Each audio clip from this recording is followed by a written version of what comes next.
everyone, it's me, Cheryl. I hope you're all alright. It's Wednesday morning, still only just, and I've got a couple of things to show you. One's a finished object, finished something, and one is the blanket.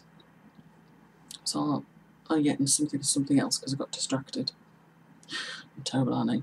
Well, the finished object is just something little, and it's finished insofar as it's come off the loom, but it just needs to, it needs a button. And all it is a little pouch. There we are. It just needs a button there. I put this, I know it looks like there's a hole in it there, but it's just where I put the yarn through to do a chain. I need to plonk a button on there. But I just thought I'd make a feature of it rather than try and hide the little hole, because it actually looks okay. This pattern it came from, there's a lady on YouTube, I think her name's Virginia Gilligan. Her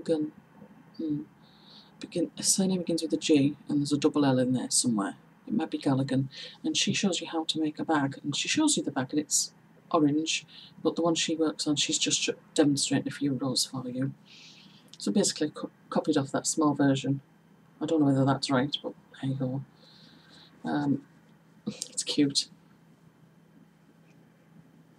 I won't put anything like a crochet hook in there because it might slide through like I did last time, but that's that.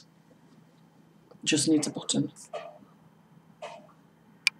It's a bit windy outside and the wind is blowing through something there.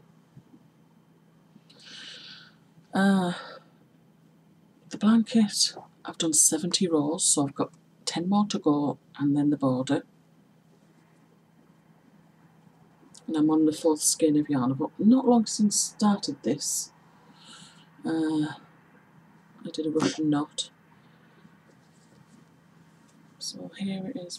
That's the bottom. That's the side, one of the sides, and this is the top. So it's growing. I hope I don't see any errors in here, because after all that work I don't want to be frogging it.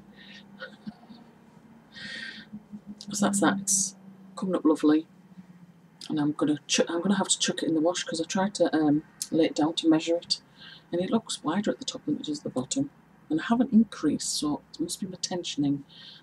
My tension's loosening up a bit, so I think I'll when I wash it, I'll lay it out and pin it and sort it out that way. Right, so that's that. Oh, I was beginning to think I did something particular. Remember last week when I mentioned I tried to do a flat panel on a long loom and it came out this shape? I thought I must have got the idea from somewhere to try and do a flat panel, and there was this lady's channel and she shows you how to make an adult sweater on a long loom, and she does a flat panel. I'm going to have to re-watch that video and see what her flat panel looks like when it comes off the loom, if it does, or if she's just showing you some stitches. But maybe I need to contact her and ask her. Just ask her about it, see what her experience is. Because other than that, the only time I did something that goes all the way around a loom and not to join was, I think I was working on this one, and I did this, which is a miniature version of the triangle shawl, which is on Pam Loomer's channel. Yeah, Pam Chatfield's Pam Loomer channel. And this is basically the whole length, minus the crochet border, because there's a bit of a crochet border. So let's see where my fingers are. Is the whole length. And if I put that up against the loom, and bear in mind I did actually go all the way around. I didn't go on those pink pegs, I went only on the red pegs. I went all the way around, and that's how. So it comes out a bit wider than the loom, but only half the size of it, if you know what I mean, even though I went all the way around and back again. Yeah. And look, I've got myself some of these from America, but because this isn't a proper nifty knitter, and thereby it doesn't have any, I'll just push it off, it doesn't have any holes in the bottom. I'll push it off to show you what I've done. Okay, as you can see, there's no holes in the bottom for this to be secured on. But there's the original. I should say one of them, because they come in a pair. And see these here? The little plastic nubbles there? They're secure in the holes that would be on the bottom of them. But of course, it won't go on here. And I had a feeling it wouldn't, but I thought, well, if it fits, I can get a file to it, and I have been. Look there. I've been filing the nubbles down. Might need to do a bit more to it, but other than that, it fits perfectly. So, just push that in there if I ever need it. Looks fine to me. Just see if you can see there's a gap. The other thing I did, which I kind of got distracted, I was meant to restart on other projects that I haven't finished yet, but I got so excited about looming stuff, and you know, I wanted to do a 10-stitch blanket, and I did get some yarn for it. Well, I started it because I thought I've been knitting the 10-stitch blanket for a while now, which I will resume when I've finished the baby blanket. But I was just raring to go on the loom and see it. I always messed up at the corners. I didn't really understand. But since I've been working on the knitting needle, sort of, yeah. But since I've been working on the knitting needle version of it, I've got an idea better of what's happening with the corners. So when it comes out the other end of the loom, it doesn't look unusual. Well, not as much unusual, apart from the fact that it's on a round loom and not a square one. I don't know why I did that. Oh, the chunky yarn, of course. Because that is categorised as number 6. But strangely enough, it's not as chunky as that reflective yarn. I nearly said cooked. Made CJ's hat with. But anyway, this is what's coming out so far.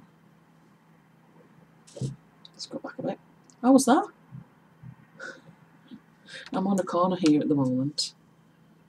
And so I'm using a combination of 3 videos, the original Charity Wyndham one and her updated one, which isn't as full as the first one, but if you get the basic gist of the first one, then you can see what the improvements are. And also the Amanda Pratt video, like her, just did the E-wrap and pearl. I know last time I tried to start this I did all E-wrap, but I just thought, no, I'm actually not too bad with the pearl stitch now. Although I still don't see the point of picking it off.